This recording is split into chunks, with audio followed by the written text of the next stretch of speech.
Обращение председателя Верховного Совета Республики Беларусь 13-го созыва Семена Шарецкого. Читает Вера Хортов. Уважаемые соотечественники, я обращаюсь к вам, независимо от того, где вы проживаете в настоящее время, на родине, в Республике Беларусь, или вынуждены из-за невыносимой там для вас обстановки выехать в другие страны в связи с усилившейся угрозой потери Республикой Беларусь своего суверенитета. Как известно, в декабрьские дни 2021 года исполнилось 30 лет со дня прекращения существования Советского Союза, распад которого президент Российской Федерации Владимир Путин называет самой большой трагедией XX века и предпринимает все меры, в том числе и преступные, для его восстановления.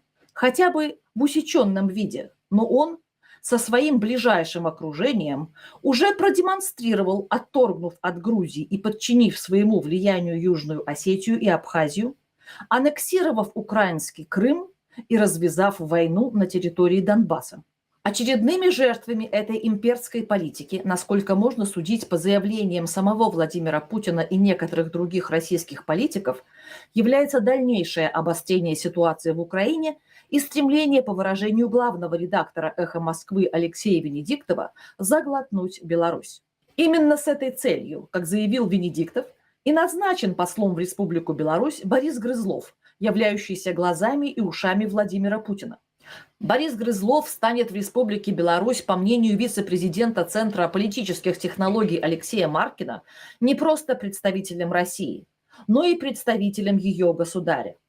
Так что в это тревожное время нависшей угрозы над Республикой Беларусь стать частью Российской империи является, по крайней мере, странным, что вместо призыва и конкретных действий по объединению всех патриотических сил для свержения продолжающего существовать в республике диктаторского режима и сохранения независимости Республики Беларусь как суверенного европейского государства, ряд политиков, называющих себя лидерами оппозиции, продолжают изолироваться от широких масс оппозиции, а сейчас еще и заявляют, что их целью в настоящее время является отделение узурпатора власти в Беларуси от Владимира Путина. И, дабы не плодить врагов Беларуси среди россиян, начать переговоры с Владимиром Путиным. Хотя не так давно они утверждали, что в Швеции уже готовится площадка их переговоров с представителями режима в Беларуси. Все эти заявления о переговорах с представителями то одного диктаторского режима, то другого являются на первый взгляд святой наивностью, а по существу созданием для Владимира Путина, открыто заявлявшего, что русские, украинцы и белорусы – это один народ, единое целое, в благоприятной обстановке делать свое зловещее дело по поглощению Беларуси. Причем, как предполагают отдельные российские шовинисты, в виде присоединения к России новых 6 областей, а также притупление международной бдительности. Поэтому в связи со сказанным я предлагаю, для того, чтобы не плодить среди россиян врагов Беларуси и ее народа, в своих заявлениях отделять Россию Владимира Путина и его единомышленников по взглядам на Беларусь и, кстати, на Украину, являющихся последователями политики деспота Николая I, продолжавшего начатую Екатериной II русификацию белорусских, украинских и литовских земель, и палача Михаила Муравьева, потопившего в крови восстание 1863-1864 годов белорусского и литовского народов, боровшихся за возрождение своего государства, Великого княжества Литовского. От России философа и писателя Александра Ивановича Герцена, публично клеймившего царские власти за совершаемое насилие над народом Беларуси, и таких известных уже современных политиков, как лауреат Нобелевской премии Андрей Дмитриевич Сахаров и правозащитник Сергей Адамович Ковалев. Во-вторых, вместо заявлений, унижающих достоинство народа Беларуси, что до ваших появлений на политической сцене он якобы находился в какой-то спячке, надо бы внимательно заглянуть в историю Беларуси, являющейся по определению автора ее первого учебника Вацлава Ластовского фундаментом, на котором строится жизнь народа. Беларусь дала миру немало известнейших деятелей. Просветительницу Ефросинью Полоцкую, годы жизни 1110-1173 годы, ставшую первой женщиной своего времени, причисленной к лику святых, и мыслителя-гуманиста, доктора медицинских и вольных наук Франциска Скорину. Годы жизни 1490-1551 годы, осуществившего впервые в истории восточнославянской культуры научное издание Библии, которую считал источником мудрости, теоретической и практической моральной философии. Симона Будного. Годы жизни 1530-1593, утверждавшего, что общество должно быть объединено духом учения, а не авторитетом личности, а также канцлеров Великого княжества Литовского Астафия Воловича, годы жизни около 1520-1587, и Льва Сапеги, годы жизни 1557-1633, предупреждавшего, что делать зло значит искать личной гибели. Ученого-юриста Андрея Волана, годы жизни 1530-1610. Главных создателей статута Великого княжества Литовского, в котором уже прослеживается разделение властей на законодательную, принадлежавшую Сейму, исполнительную, закреплявшуюся за великим князем, и судебную, представленную в том числе и местными судами.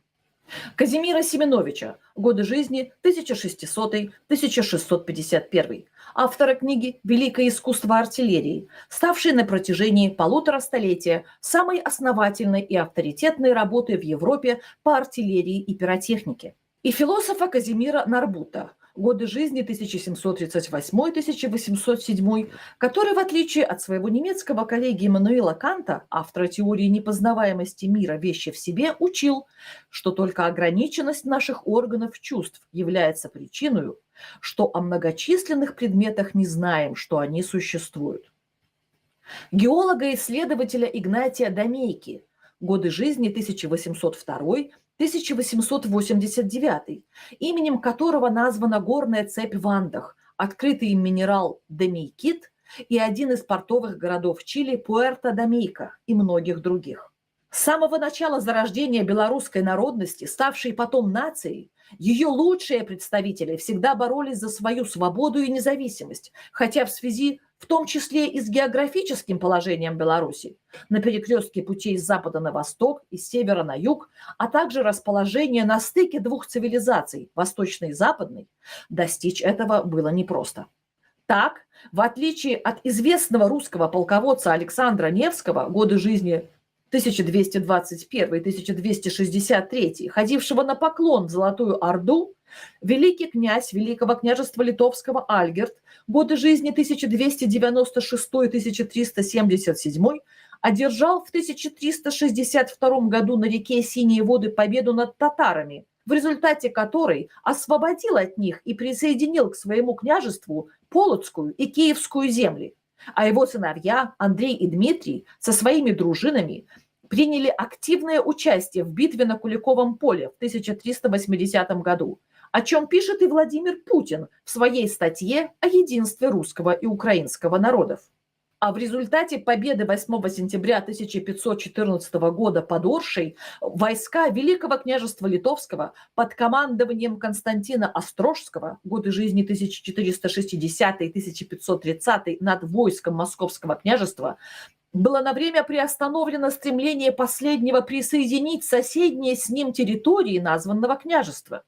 Говоря о борьбе передовых слоев белорусского населения за свою свободу и независимость, надо напомнить, что и белорусские крестьяне не мирились с существовавшими в средние века феодальными порядками, о чем свидетельствует Кричевское восстание 1743-1744 годов под руководством Василия Ващилы. Не с объятиями вошел белорусский народ и в состав Российской империи в результате 3 разделов Речи Посполитой 1772, 1793 и 1795 годов, подтверждением чему служит, например, восстание 1863-1864 годов под руководством Костуся Калиновского, годы жизни 1868-1864. До этого организовавшего издание на белорусском языке газеты «Мужицкая правда» и выдвинувшего лозунг, не потерявший актуальности и в настоящее время: Не народ для правительства, а правительство для народа. В 1880-е годы в Петербурге белорусскими студентами была создана организация «Гомон», разделявшая идеи народной воли, а зимой 1902 года появилась и Белорусская революционная громада, вскоре переименованная в Белорусскую социалистическую громаду, выступавшую за свержение царского правительства, уничтожение капитализма и самоопределение народов. Во второй половине XIX века увидели свет произведения Винсента Дунина-Мартинкевича «Годы жизни 1808-1884», автора знаменитой комедии «Пинская шляхта», и активного участника восстания 1863-1864 годов Франтишка Богушевича «Годы жизни 1840-1900», положившее начало современной белорусской литературы. При этом напомним, что Франтишек Богушевич завещал нам не забывать своего родного белорусского языка, чтобы не умерли. А в 1906 году в Вильне начала выходить на белорусском языке газета «Наша Нива», сотрудниками которой были ставшие впоследствии народными поэтами Беларуси Янка Купала «Годы жизни 1882-1942» и Якуб Колос «Годы жизни 1882-1956, ратовавшие за национально-культурную и территориальную автономию Беларуси. В 1908 году было организовано белорусское книжное издательство «Наша хата», выпустившее в свет 7 наименований книг общим тиражом 17 тысяч экземпляров. В 1908 году в сборнике «Жалейка» было напечатано стихотворение Янки Купалы «А кто там иде?», в котором песняр белорусского народа говорил: «Мне хотелось крикнуть на весь мир о том, как тяжело страдает народ, угнетенный царем и капиталистами». А разве в эти ответственные дни перед дальнейшей судьбой нашей Родины можно забывать провозглашение в 1918 году Белорусской Народной Республики БНР, руководители которой заявили, что Беларусь в границах расселения и численного превосходства белорусского народа объявляется народной республикой, и подтвердили право национальных меньшинств в Беларуси на национально-персональную автономию.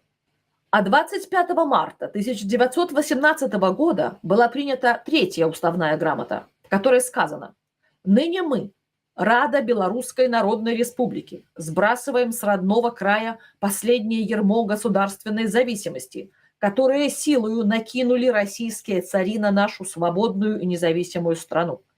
Отныне Белорусская Народная Республика объявляется независимой и свободной державой.